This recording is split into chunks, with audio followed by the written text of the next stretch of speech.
Old Pioneers, Chapter 1, Part 3. The Bohemians roared with laughter, and Marie's uncle hugged her until she cried. "Please don't, Uncle Joe. You hurt me."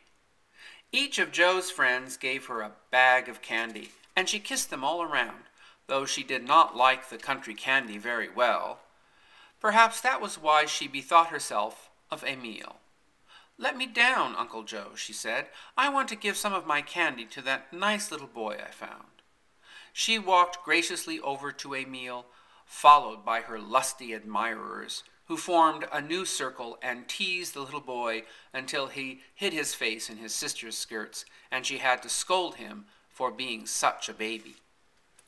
The farm people were making preparations to start for home.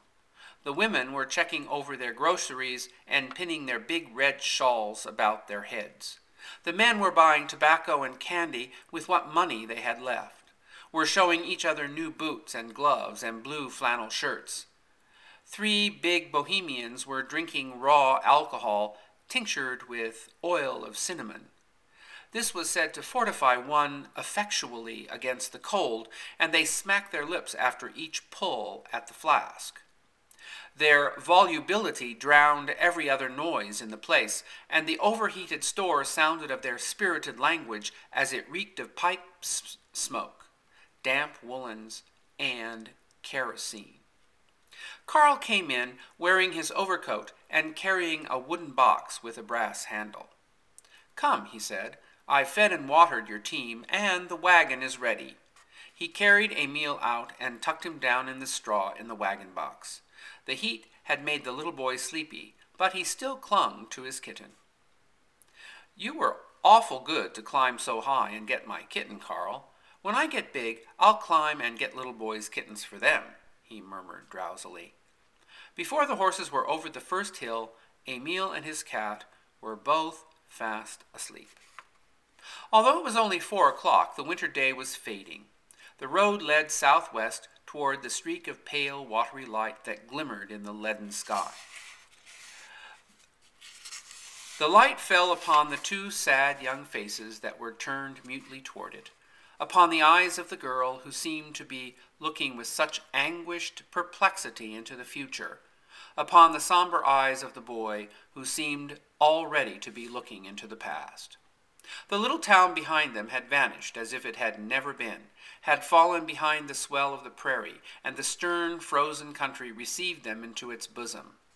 The homesteads were few and far apart, here and there a windmill gaunt against the sky, a sod house crouching in a hollow, but the great fact was the land itself, which seemed to overwhelm the little beginnings of human society that struggled in its somber wastes. It was from facing this vast hardness that the boy's mouth had become so bitter, because he felt that men were too weak to make any mark here, that the land wanted to be let alone, to preserve its own fierce strength, its peculiar savage kind of beauty, its uninterrupted mournfulness. The wagon jolted along over the frozen road. The 2 friends had less to say to each other than usual, as if the cold had somehow penetrated to their hearts. "Did Lou and Oscar go to the Blue to cut wood today?" Carl asked. "Yes. I'm almost sorry I let them go. It's turned so cold, but Mother frets if the wood gets low." She stopped and put her hand to her forehead, brushing back her hair. I don't know what is to become of us, Carl. If Father has to die, I don't dare to think about it. I wish we could all go with him and let the grass grow back over everything." Carl made no reply.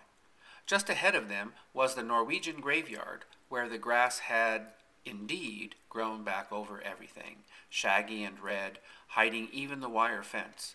Carl realized that he was not a very helpful companion, but there was nothing he could say. "Of course," Alexandra went on, steadying her voice a little, "the boys are strong and work hard, but we've always depended so on Father that I don't see how we can go ahead.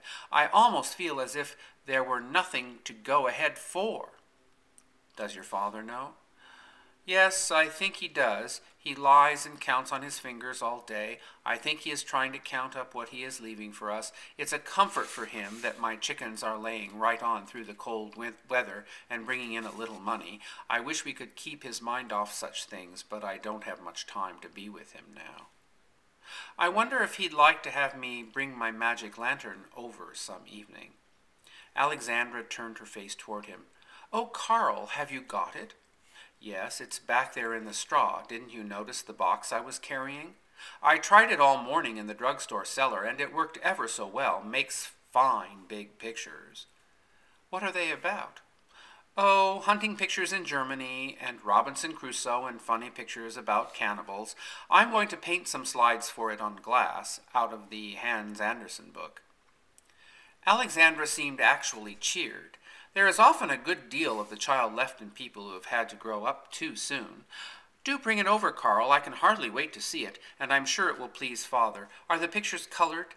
Then I know he'll like them. He likes the calendars I get him in town. I wish I could get more. You must leave me here, mustn't you? It's been nice to have company.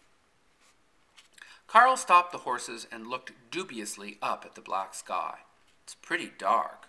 Of course the horses will take you home, but I think I'd better light your lantern in case you should need it. He gave her the reins and climbed back into the wagon box, where he crouched down and made a tent of his overcoat. After a dozen trials, he succeeded in lighting the lantern, which he placed in front of Alexandra, half covering it with a blanket so that the light would not shine in her eyes. Now wait until I find my box. Yes, here it is. Good night, Alexandra. Try not to worry. Carl sprang to the ground and ran off across the fields toward the Lindstrom homestead. Hoo-hoo! He called back as he disappeared over a ridge and dropped into a sand gully. The wind answered him like an echo. Hoo-hoo! Alexandra drove off alone. The rattle of her wagon was lost in the howling of the wind, but her lantern, held firmly between her feet, made a moving point of light along the highway, going deeper and deeper into the dark country.